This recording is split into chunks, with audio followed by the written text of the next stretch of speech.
Hello ladies and gentlemen, and welcome back to Fractured Space, where today we are going to play the Raven, a new attack ship just out from Titan Defense Systems.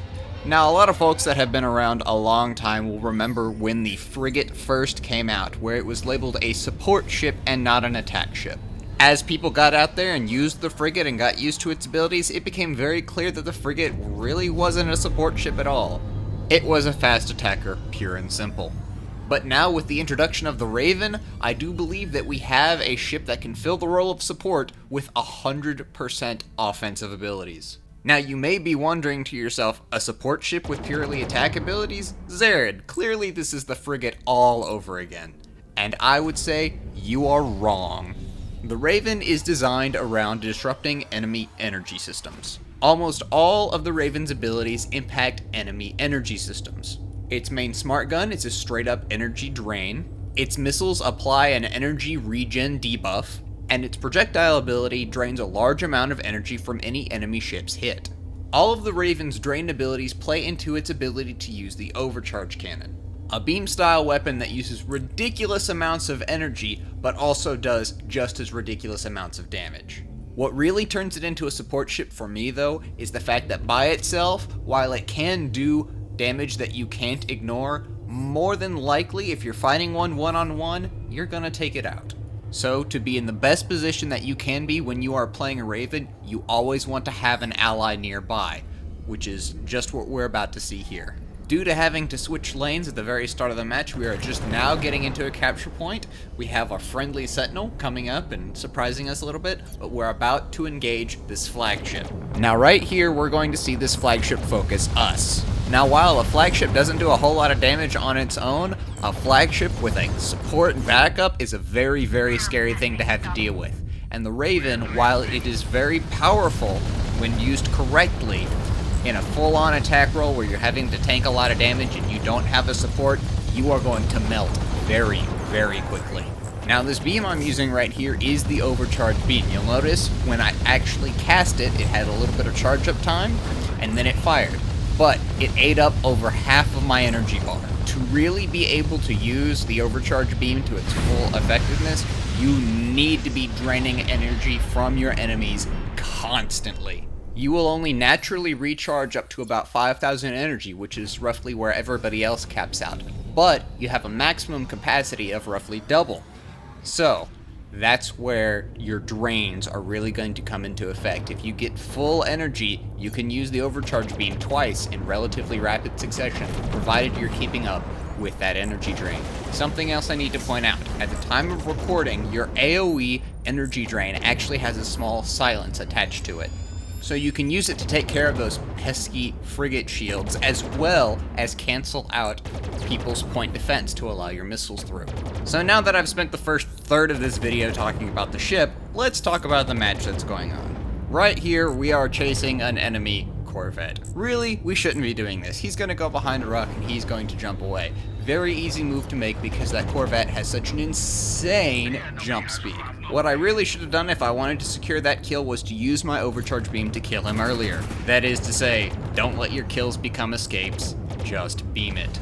However, that does leave us in an excellent position to engage this flagship because we have full energy. Hindsight being what it is, I should have used my overcharge beam right there instead of the energy drain, so that I then could have turned around and used the overcharge beam again.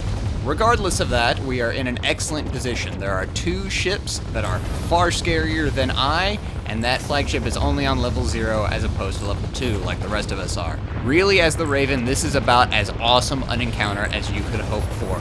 You want to be going in there supporting allies who are getting shot. Without your overcharge beam, you won't be doing nearly as much damage as your allies. However, you will be draining the enemy's energy, causing them to not be able to use their abilities and escape or deal extra damage themselves. So right there, drinking all of that flagship's milkshake, he couldn't boost, he couldn't disable, he was stuck until he was done. Then as soon as you're finished with the enemy, go back to doing what you should always be doing, and that is capturing mining bases. Capturing bases is what wins this game right now, and if you aren't capturing something, you had best be preparing to capture something. Since it's early in the match, respawn timers are low, and that flagship is already back in the lane, ready to get smashed. Since he's not focusing us, we can do whatever we want. Fire missiles, then fire the energy drain to try and cancel out his point defense, continue on with an overcharge beam to kill him as fast as possible, and this flagship just absolutely melts. Unfortunately for this flagship, he did have a Corvette buddy in lane, but he really wasn't paying attention. This Corvette soon realizes his mistake, trying to engage 3v1, but even his excessive jump speed isn't going to help him in this case. Since we know what's about to happen, we can just spool up the overcharge beam and get ourselves a kill. Murdering Corvettes will never get old. Immediately, we have an enemy flagship and Reaper to deal with. Obviously, since the Reaper does a hell of a lot more damage, we need to focus him first. Lead off with the AoE drain, and then go immediately into the overcharge beam as soon as his shroud drops. Since he's not paying attention to us, we can just keep right in the fight, keep on pegging him for damage. Our ally's bugging out, so we use a second overcharge beam to finish off that Reaper. We don't want that massive amount of damage coming to us. Luckily, we had a friendly disruptor jump right in on us as that flagship started to focus us. These heal drones will keep us up, but unfortunately, we really aren't going to be able to do a whole lot of damage without that overcharge beam. As soon as we can, we pump out that beam to hopefully break the flagship's armor and thus allow us to cause more damage. However, the sustained fire of a flagship is just too much for us, and coupled with his Corvette friend, we are not going to be able to survive this encounter. Remember, in situations like this, never jump out. You want to make sure that the enemy is sitting still for as long as possible, because all that time they're spending fighting you is time that they are spending not fighting your allies, not capping things that are important to them, which means that they are going to be spending less time winning the game. So because we didn't jump out, and definitely because we had a disruptor buddy there to help keep us alive longer, by the time we get back in lane, we notice that the enemy team really hasn't moved off of their forward base. Really, all we can do in a situation like this is move forward and hope that the enemy chooses to try and engage us instead of going to cap objectives. Because of the match time, however, we're going to go forward and then set up to get gas. Now, fights at Gamma are actually really advantageous for the Raven, because the AoE drain hits every ship in its AoE radius for the same amount. So if you would get 2,000 energy off of one ship, you're going to get 6,000 if you hit 3. This will allow you to cancel out abilities with the silence, cancel out point defense, and be able to use your overcharge beam very, very often. Not to mention draining a very large amount of energy from multiple ships in the enemy fleet. Used wisely, the abilities on the Raven will single-handedly win you Gamma. So in this particular round, the teams ended up being incredibly stacked, so we were able to take gas without any resistance, really. What little resistance did show up beat a very, very hasty retreat. However, I have to give props to this Reaper pilot right here. As soon as they realized they were in a very bad situation, they turned to the side, turned on their screen, protecting them from any form of damage, and just jumped right out. While they didn't hinder our acquisition of gas, they did get themselves out safely, which is actually very, very important. When you're on the ropes, you need every single intact ship you can get. Unfortunately for the enemy team, we are in a fantastic position to end this game very early. So instead of sticking around to kill its Corvette, we proceed to the enemy forward base, from which we can turn around and go right into the enemy home base.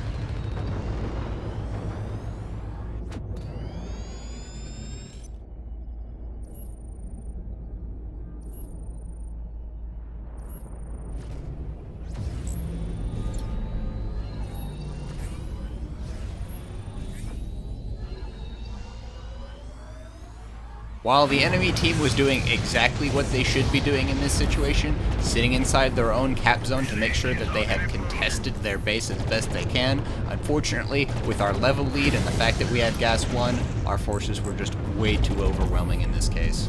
Thank you all for joining me today. I hope you found this video educational and entertaining, and I hope to see you all on stream or sometime in the next 6 to a million months whenever I make my next video. Yeah.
Holy crap, that's stacked. I'm sorry. It's not my fault, I swear.